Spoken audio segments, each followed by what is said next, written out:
কেমন আছো তোমরা সবাই? আশা করি তোমরা সবাই খুব ভালো আছো।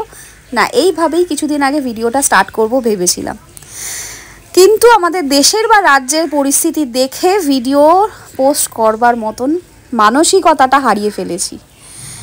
মাঝখানে একটা বিয়েবাড়ির ছবি কিছু পোস্ট করেছিলাম, তাতে তোমরা সবাই কমেন্ট করেছো, আর পার্সোনাল কমেন্ট করেছো, আমার পুরনো ভিডিওয় কমেন্ট করেছো। তার জন্য আমি ভাবলাম ভালোবাসা এত সহজে পাওয়া যায় না, তো আমি এত সহজে হারাতে চাই না। সেই জন্যই আমি ভিডিও শ্যুট করেছি যে না, আমি ভিডিও পোস্ট করব। তার মধ্যেই ঘটে গেছে আমাদের রাজ্যের এই অবস্থা, ঘটনা। আসলে ব্যাপারটা কি না, এখন এত চারিদিকে মিছিল হচ্ছে, এত চারিদিকে কত কিছু হচ্ছে, কিন্তু এই যে সবাই না, আমি দেখছি এই ঘটনা ঘটার পর প্রত্যেকে বড় ইউটিউবাররা মানে মেয়েরা নিজেদের লাইফের একটা করে ঘটনা বলছে। আমার সাথেও আমার বাড়ির লোক কেউ না কেউ এরকম করেছে, আমার সাথে আমার স্যার এরকম করেছে। মানে এটা অ্যাকচুয়ালি কি বলতো, চিরন্তন সত্য হয়ে দাঁড়িয়েছে। আমার তো সেটাই মনে হচ্ছে। মানে সূর্য পূর্ব দিকে ওঠে, পশ্চিম দিকে অস্ত যায়, এটা যেরকম চিরন্তন সত্য, আর এটাও চিরন্তন সত্য হয়ে দাঁড়িয়েছে মেয়েদের জীবনের। তো জানি না এটার কত দূর কি জাস্টিস পাওয়া যাবে। আমরা সবাই ম্যাচিওর, আমরা সবাই জানি পুলিশের চাকরি অত সহজে পাওয়া যায় না।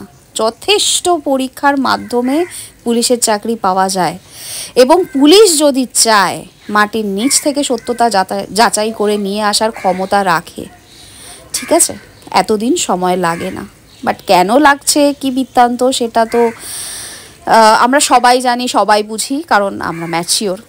আর আমরা ম্যাচিওর তাই জন্য অন্যায়ের প্রতিবাদ, যখন আমাদের সাথে কিছু ঘটনা অন্যায় ঘটে, সেটাও হয়তো অনেক সময় চোখ বন্ধ করে সহ্য করে যাই, কারণ আমরা ম্যাচিওর, বলতে পারি না। যাই হোক, উনন্ত জ্বলছে, রান্না করছি, এটাই বাস্তব। যেরকমভাবে আমাদেরকে সবাই মানিয়ে নিতে বলছে, যেটা ঘটনা ঘটেছে এটা বাস্তব হতে পারে, আর রান্না খাওয়াও তো, এটা আমি বলছি এটা বাস্তব মধ্যে। যতই জাস্টিস বলে লাফাচ্ছি আমরা, কিন্তু যারা জাস্টিস দেবে তারা কিন্তু বেশ ভাবছে ঠিক আছে, যতদিন পারে করুক, আস্তে আস্তে ঠিক হয়ে যাবে, এটাই তাদের মেন্টালিটি। তো যাই হোক, সবাই মানে আমাদেরকে সাবধানে থাকতে হবে, এটাই এখন বক্তব্য। কেন সাবধানে কেন থাকবো, আর আমাদের নামের পাশে সাবধানে থাকতে হবে কথাটা যোগী বা কেন হবে, এটাই আমার বক্তব্য, এটাই আমার পয়েন্ট অফ ভিউ। তো যাই হোক, সেদিনকে বানিয়েছিলাম চিকেন, তেল ছাড়া চিকেন বানিয়েছিলাম। দেখলেই চিকেন মানে কড়াইতে কি না, চিকেনটা দিয়ে দিয়েছি, পেঁয়াজ কুচি আর আদা রসুন থেতো করে দিয়েছি, সাথে সমস্ত ড্রাই স্পাইসেসগুলো দিয়ে জল দিয়ে এরকম ঢাকা দিয়ে রেখে দেবো। আর আলুটা আমি জাস্ট ভেজে রেখেছিলাম বলে, যতটুকু তেল আমি আলু ভাজার জন্য ছিল 1 চামচ মতন, 1 টিস্পুন মতন, সেই আলুটা দিয়ে দিলাম। আলুটা সেদ্ধ হয়ে যাবে, একসাথে দিয়ে ফুটে গেলে আমি ঢাকনা দিয়ে দেবো চিকেনটায়। চিকেনটা খেতে কিন্তু খুবই ভালো হয়। মানে আমাদের সমাজ ব্যবস্থাকে বিশ্বাস না করলেও এই সামান্য চিকেনটাকে কিন্তু বিশ্বাস করা যায়। তো যাই হোক, ফুটে গেছে, আর পরে আমি অ্যাড করে দেব, চিকেন থেকেও জল ছেড়েছে, আর পেঁয়াজগুলোও গলে গেছে। এরপরে আমি অ্যাড করে দেবো একটু টমেটো কুচি, ধনেপাতা,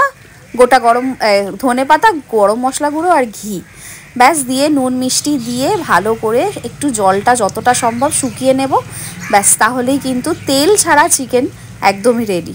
আর হ্যাঁ, যেরকম বললাম, চোখ বন্ধ করে ট্রাস্ট করতে পারো, এটা আমাদের সমাজ ব্যবস্থা না, এই চিকেনটা ট্রাস্ট করা যায়।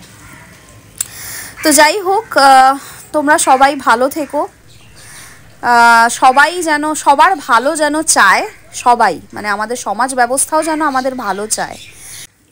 আমরা না সবাইকে আজকাল, আমরা সবাই নিজেদের খুব স্মার্ট ভাবি, তবে অ্যাকচুয়ালি নয়। সৎ পথে থেকে স্মার্ট হওয়া যায় না, যেটা আজকের পরিচয় দিচ্ছে। যারা অন্যায় করবে এবং যারা অন্যায় করেছে, দুদিন পর তারা কলার তুলে স্মার্টলি হেঁটে চলে যাবে। অ্যাকচুয়াল স্মার্ট তো আক্ষরিকভাবে তাদেরই দাঁড় করানো হচ্ছে, তাই না?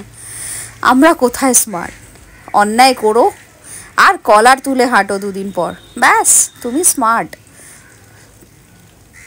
কি বলো তো, এইভাবে চলতে থাকলে সারা জীবন মেয়েদের নামের আগে ওই সাবধানে থেকো কথাটা চলতেই আসবে, ওটা আর যাবে না। তো যাই হোক, মেয়ে জন্ম হওয়ার পরে যখন বলা হয় মেয়ে হয়েছে, মেয়েই ভালো, ছেলের থেকে আজকাল মেয়েই ভালো, ছেলে হলে এই সমস্ত কথা কিন্তু আসে না, মেয়ে হলে আসে। তবে এই সমস্ত সুন্দর সুন্দর ওয়ার্ডগুলো, সুন্দর সুন্দর বিশেষণগুলো যদি মেয়েদের পাশ থেকে আমরা না সরাই, মেয়েদেরকে সারা জীবন সাবধানেই থাকতে হবে।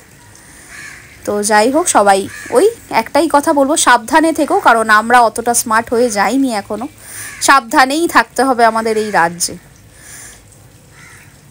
তো সবাই সাবধানে থেকো, আমিও সাবধানে থাকবো, আমিও আমার মেয়েকে সাবধানেই রাখবো, নিশ্চিন্তে রাখতে পারবো না, ওই সাবধানতাটা অবলম্বন করতেই হবে। পড়াশুনো শিখিয়ে চাকরি করাবো, মেয়ে স্বাবলম্বী হবে না, তার পাশে সাবধানেও রাখতে হবে।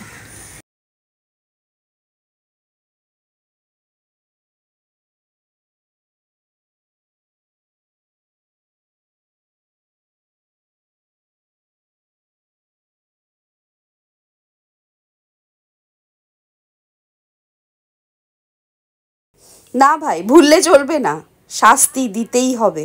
আর আন্দোলন চলবে যতদিন না জাস্টিস পাওয়া যায়।